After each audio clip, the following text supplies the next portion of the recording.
Well, guys, we're going to be going for another Batman movie review today. Today, we are going to be reviewing Batman Forever. Now, when I look at this film, man, it shows the age, man. That's all I'm going to say. It does show his age. It's an older movie, and again, I know there's some people who like Val Kilmer as Batman. Me personally, I didn't really care for Val Kilmer as Batman. I just couldn't take him seriously as Batman. Chris O'Donnell, obviously being his first portrayal of Robin in this movie, was good. The whole story is Batman and then later on Robin trying to take on Two-Face and the Riddler. We got, Jim Carrey as the Riddler, which honestly, that is the only other version of Riddler that I like other than in Gotham. For that version. And then we have, of course, Tom Lee Jones as Harvey Dent, aka Two-Face. We got Nicole Kidman as Dr. Chase. We got Drew Barrymore in here as Sugar. We got Alfred Pennyworth, who was played by Michael Goff. We got even Debbie Mazur, who played Spice, who was the two love interests for Harvey Dent, aka Two-Face.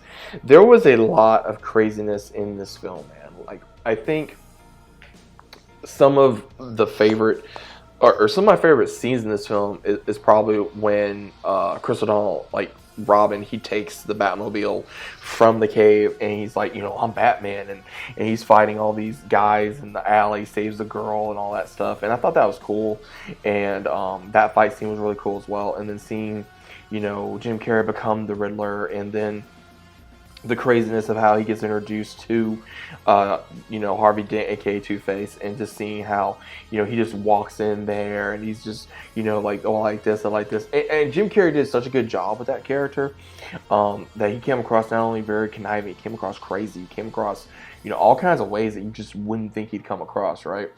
And I think Tom Lee Jones at the time did a good job at Two-Face as well, because one of my favorite scenes with him, and I know this quote so much because I love the scene.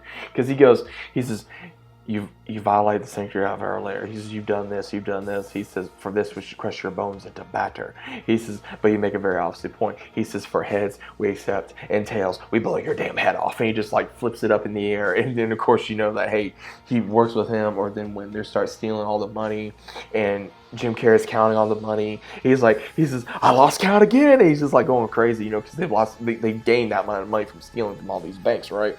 And I think the dynamic between Tom Lee Jones and Jim Carrey was just absolutely amazing. Nicole Kidman in this movie, she was gorgeous in this film. She was absolutely gorgeous. Still is. I think she did a great job with the character, being the love interest for Bruce Wayne / Batman, and trying to, handle the two love interests as well. So I think that this movie does get a bad rep in certain areas, but at the same time, it's still a good movie to a certain degree. So I would say for those that have not liked this film, go ahead and go back and try to rewatch again. If you still don't like the film, that's perfectly fine. If you do, that's great. Me personally, I think that this movie is kind of mediocre. I would still go back and watch it for mainly certain scenes, but not probably watch the whole movie just to enjoy the whole movie. I like more of the certain scenes rather than the whole movie itself, if that makes sense. But overall, guys, what are your overall thoughts of Batman Forever? Do you love it? Do you hate it? Is it okay? Is it good? Is it decent? Is it something you really don't want to go back to and rewatch? What's your overall thoughts of Batman Forever? Please let me know down in the comments down below. If you guys are new to the channel, also consider subscribing. Leave a big fat like on the video if you guys enjoyed it. And as always, I'll be seeing you guys on the very next one.